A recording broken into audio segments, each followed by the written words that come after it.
श्री सद्गुरु महाराज की जय। पुस्तक महर्षि हरिनंदन अभिनंदन ग्रंथ से।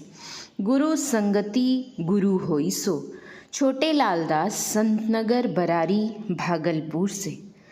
आचार्य श्री गैरिक वस्त्र धारण करते हैं। गुरुदेव ने ही इन्हें सन्यासी का वस्त्र धारण कराया है। मैं सादे वस्त्र में ही रहा करता हूँ। गुरुदेव ने मुझे कभी नहीं कहा कि तुम भी गैरिक वस्त्र धारण कर लो। मैंने भी उनसे कभी गैरिक वस्त्र की मांग नहीं की। आचार्य श्री लोगों को संतमत सत्संग में दीक्षित भी किया करते हैं। मुझे गुरुदेव से दीक्षा देने का अधिकार नहीं मिला है।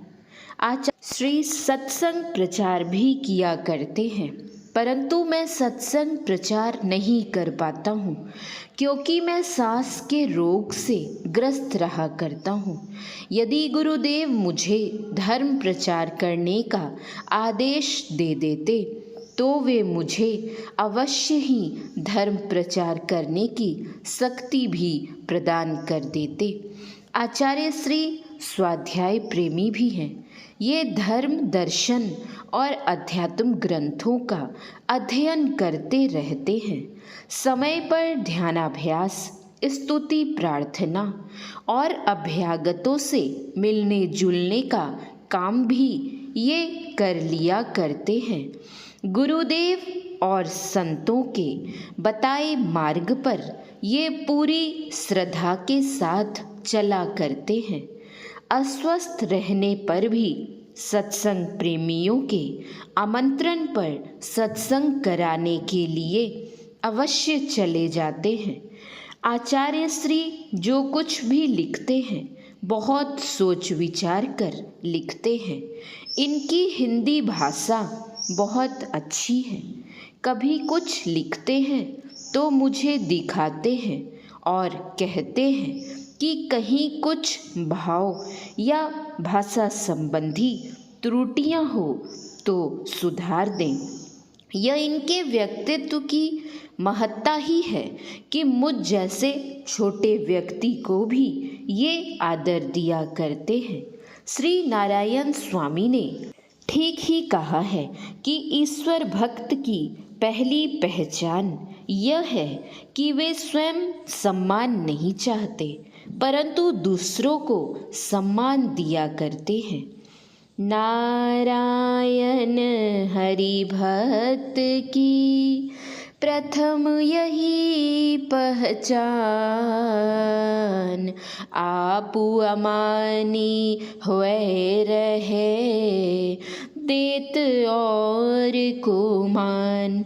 जो स्वयं आदर न चाहकर दूसरों को आदर दिया करता है वह समाज, गुरु, देवता और ईश्वर सबका प्यारा हो जाता है। भगवान श्री राम भरत जी से संतों के लक्षण बतलाते हुए कहते हैं, सब ही मान प्रद आपु अमानी, भरत प्राण सम मम तेहि प्राणी। श्री रामचरितमानस उत्तरकांड। आचार्य श्री के नाम से जितनी भी पुस्तकें प्रकाशित हुई हैं वे सब इनके प्रवचनों के संकलन हैं। मैंने कभी इनके प्रवचनों के संकलन की 2 पुस्तकों का प्रूफ संशोधन कर दिया था।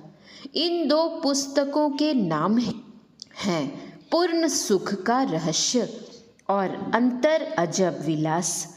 इन दोनों पुस्तकों का संगणकीय अक्षरांकन और संपादन बिहार के प्रसिद्ध साहित्यकार श्री प्रफुल्ल चंद्र ओझा जी के विद्वान सुपुत्र श्री आनंदवर्धन ओझा जी पटना नगर ने किया था और छपाई का काम डॉक्टर गुरु प्रसाद जी शांति संदेश मासिक पत्रिका के वर्तमान संपादक ने कराया था।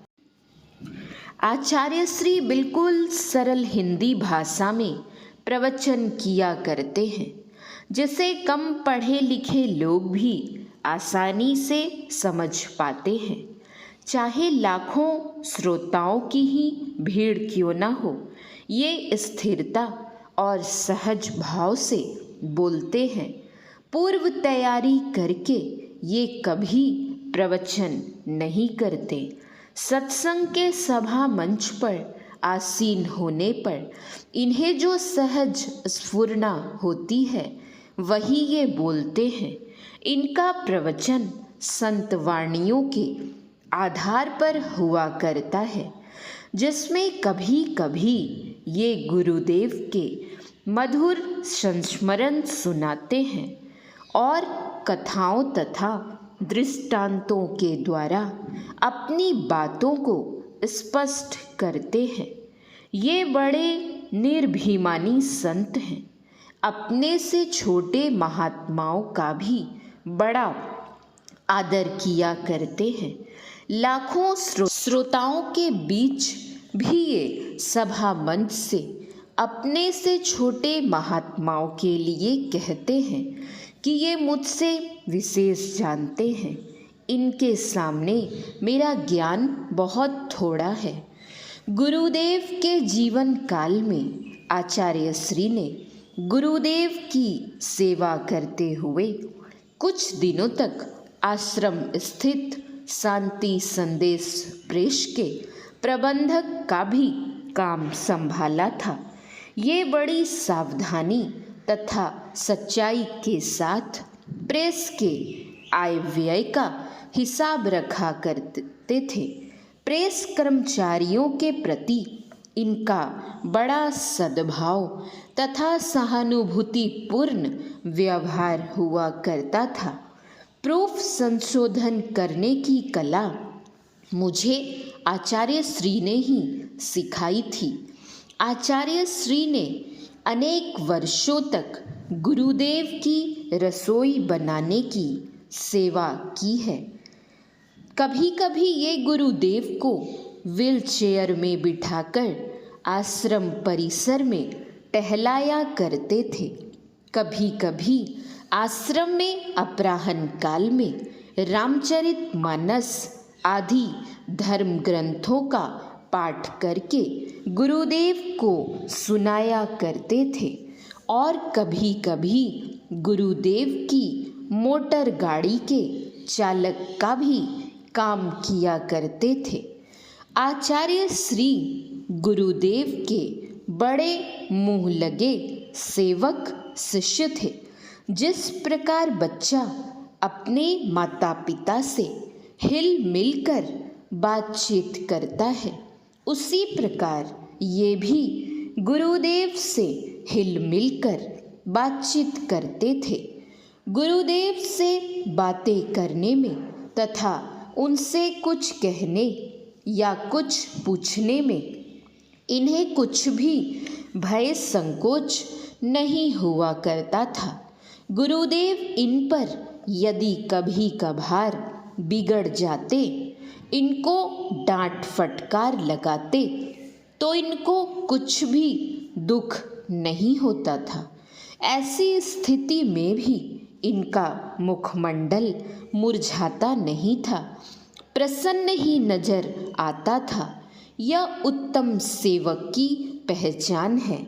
संत कबीर साहब अपनी एक साखी में कहते हैं, उल्टे सुल्टे वचन के शिष्य न माने दुख, कहे कबीर संसार में सो कहिए गुरुमुख।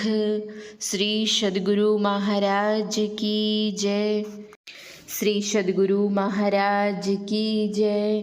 श्री सद्गुरु महाराज की जय।